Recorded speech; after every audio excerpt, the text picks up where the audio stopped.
मैं राम कृष्ण व्यास हाजिर हूँ वापस अपने YouTube channel Vedant Academy English with R K Vyas. आज का जो हमारा सेशन है वो रहेगा प्रोनाउन का। पिछले सेशन में हमने पूरी नाउन पढ़ी है और नाउन के सारे पार्ट्स मैंने पढ़ाए हैं। जिसने वो सारे पार्ट्स नाउन के नहीं देखे हैं वो मेरे चैनल पे जाके देख सकते हैं। और जो पहली बार मेरा चैनल देख रहे हैं वो लाइक करें, सब्सक्राइब करें और अधिक से अधिक शेयर करें। आज हम पढ़ेंगे प्रोनाउन की डेफिनेशन और पर्सनल प्रोनाउन। बाकी प्रोनाउन भी मैं 1 बाय 1 वीडियो बनाऊंगा और अपलोड करता रहूंगा। तो आइए पढ़ते हैं प्रोनाउन। प्रोनाउन का मतलब होता है सर्वनाम। पहले इसकी हम डेफिनेशन पढ़ेंगे। A word which use in place of noun called pronoun. ऐसा शब्द जो नाउन की जगह पर, नाउन के प्लेस पर उपयोग होता है क्या कहलाता है? प्रोनाउन कहलाता है। ठीक है, अब ऐसा कौन सा वर्ड है? तो यहां पे एग्जांपल दिया है I, you, we, they, he, she, it. ठीक है, अब एग्जांपल के द्वारा मैं आपको समझाऊंगा कि मैंने एक सेंटेंस लिखा कि राम लिव्स इन इंदौर। अब यहां पे राम क्या है? प्रॉपर नाउन है। मैंने नाउन में पढ़ाया था, यदि थोड़ा सा हम फ्लैशबैक में जाए तो नाउन में पढ़ाया था कि किसी भी पर्सन, प्लेस, एनिमल और थिंग के नाम को क्या कहते हैं? नाउन कहते हैं। तो राम क्या है? पर्सन है। पर्सन में भी प्रॉपर नाउन है। नाउन के टाइप से पढ़ाया था मैंने, प्रॉपर नाउन है। अब मैंने लिखा कि राम लिव्स इन इंदौर, राम इंदौर रहता है। अब यदि मुझे राम के बारे में नेक्स्ट सेंटेंस लिखना है तो क्या मुझे हर बार प्रॉपर नाउन का उपयोग करना पड़ेगा या हर बार नाम लिखना पड़ेगा? नहीं, मैं राम की जगह पर क्या लिखूंगा? ही इज अ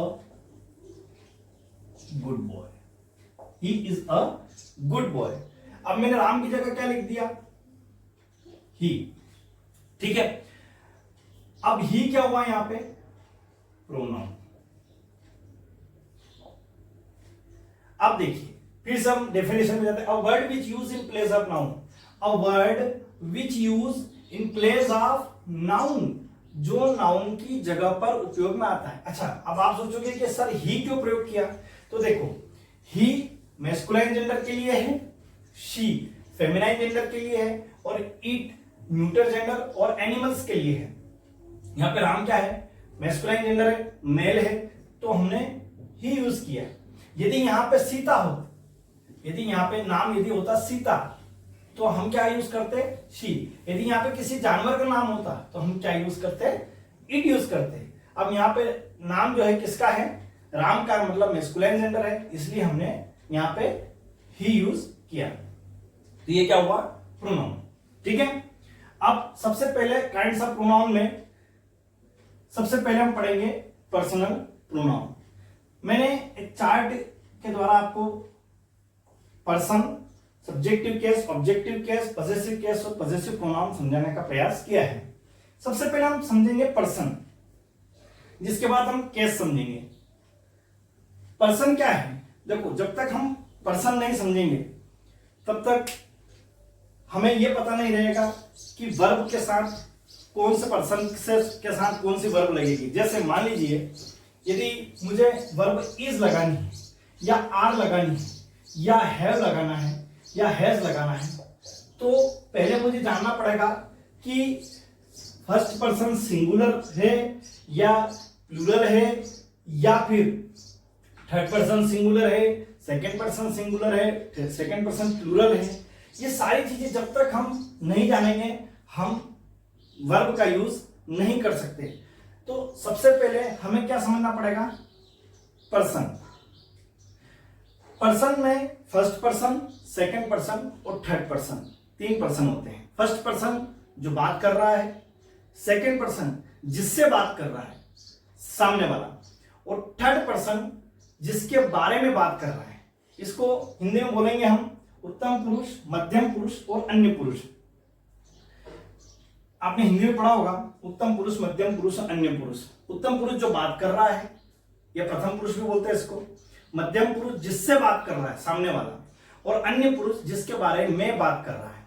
यदि मैं मान लीजिए मैं आपसे बात कर रहा हूं कि लॉर्ड रामा किल्ड रावण, अब मैं आपसे बात कर रहा हूं तो मैं क्या हुआ, फर्स्ट पर्सन, आप हुए सेकंड पर्सन, और थर्ड पर्सन कौन हुआ, लॉर्ड रामा जिसके बारे में हम बात कर रहे हैं। ठीक है, अब यहां पे वो कह रहा है कि first person, second person, third person तो है, लेकिन वो first person, second person, third person singular भी हो सकते हैं और प्लूरल भी हो सकते हैं। तो मैंने बताया था नंबर में, आप मेरे नाउन के वीडियो में जाके देख सकते हैं, नाउन एंड नंबर में मैंने सिंगुलर प्लूरल जो है पूरा डिटेल्स में समझाया हुआ है कि सिंगुलर क्या है और प्लूरल क्या है। सिंगुलर मतलब होता है एक वचन और प्लूरल मतलब होता है बहुवचन। एक वचन जो एक व्यक्ति है वो एक वचन में आता है, और मोर देन वन मतलब एक से अधिक हो, चाहे वो कितने भी हो, चाहे वो 2 हो, 10 हो, 1000 हो या इन्फिनिट हो, उसके लिए क्या यूज होगा, प्लूरल। अब हम पढ़ेंगे case, subjective case, objective case, possessive case और पॉसेसिव प्रोनाउन। सब्जेक्टिव केस इसको बोलते हैं कर्ता कारक, जो कर्म करता है, कार्य कर रहा है, कर्म कारक जिसको कर रहा है, जिसके लिए कर रहा है। संबंध कारक, संबंध कारक और संबंध सर्वनाम। यहां पे संबंध कारक जो है वो उससे संबंध बताता है। देखो, अब फर्स्ट पर्सन में सबसे पहले आता है आई और वी। आई और वी क्या है, फर्स्ट पर्सन है, ये इसका सब्जेक्टिव केस है। क्या है, सब्जेक्टिव केस। अब आई यहां पे क्या है, फर्स्ट पर्सन क्या है, सिंगुलर है। क्या है, फर्स्ट पर्सन सिंगुलर, और वी फर्स्ट पर्सन क्या है, प्लूरल। यदि मैं बोलूंगा कि मैं उज्जैन जाऊंगा तो फर्स्ट पर्सन सिंगुलर हुआ क्योंकि मैं अकेला हूं। लेकिन यदि मैंने बोला कि हम उज्जैन जाएंगे, we will go to Ujjain, तो क्या हुआ, हम मतलब एक से अधिक हो गए। मैं मेरे साथ वाले का भी बोल रहा हूं, साथ उसके साथ जो है हम साथ वाले का बोल रहे हैं कि मैं उसके साथ जाऊंगा, मतलब हम जाएंगे उज्जैन, तो क्या हुआ, प्लूरल हुआ।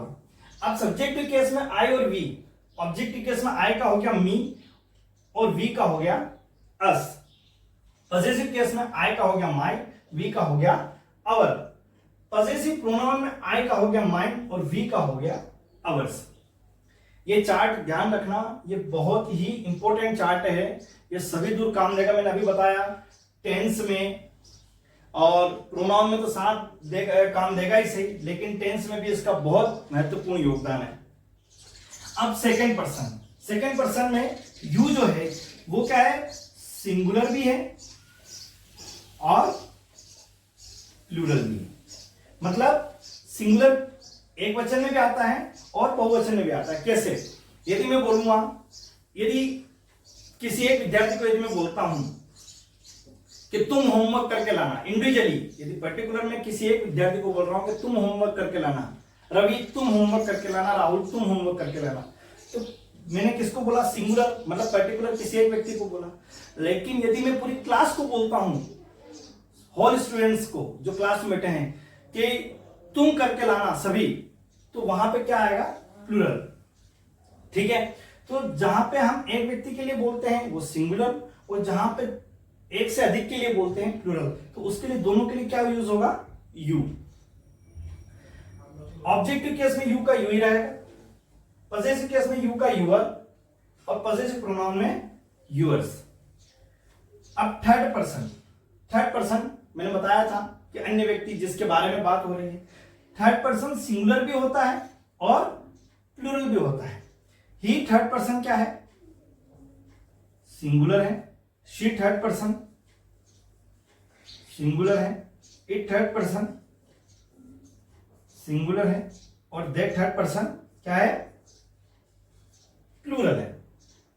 ठीक है, ये हमें ध्यान रखना है, क्योंकि हम सिंगुलर प्लूरल देख के ही हम वर्ब का उपयोग करते हैं। जो ऑक्सिलरी वर्ब है या हेल्पिंग वर्ब जिसको बोलते हैं, हम सिंगुलर प्लूरल देख के या सब्जेक्ट, ये टेंस में जाके जितने प्रोनाउन क्या हो जाएंगे, सब्जेक्ट हो जाएंगे, कर्ता हो जाएंगे, इसलिए इनको कर्ता कारक बोला गया है।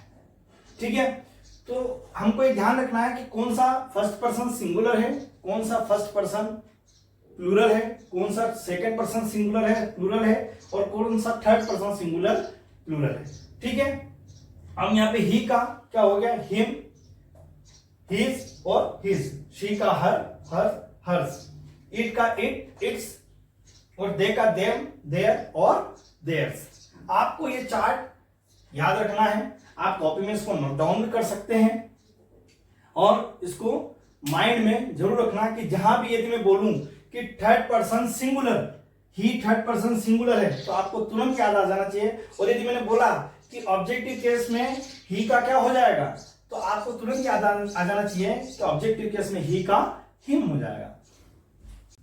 अब पर्सनल प्रोनाउन में प्रोनाउन के कुछ ऑर्डर्स होते हैं। प्रोनाउन के ऑर्डर्स मतलब क्रम।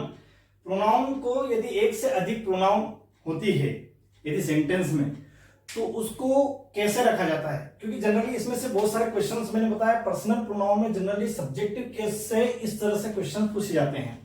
कैसे क्वेश्चंस, यहाँ पे कुछ हमको ऑर्डर्स फॉलो करने पड़ते हैं। कैसे, जैसे मान लीजिए सिंपल सेंटेंस है, यदि प्रोनाउन में कोई सिंपल सेंटेंस है जिसमें एक से अधिक सब्जेक्ट हो, तो फिर क्या करना चाहिए, कौन सा ऑर्डर फॉलो करना चाहिए। तो सिंपल सेंटेंस में second person, third person, first person. Second person मतलब 2, थर्ड पर्सन मतलब 3, और फर्स्ट पर्सन मतलब 1।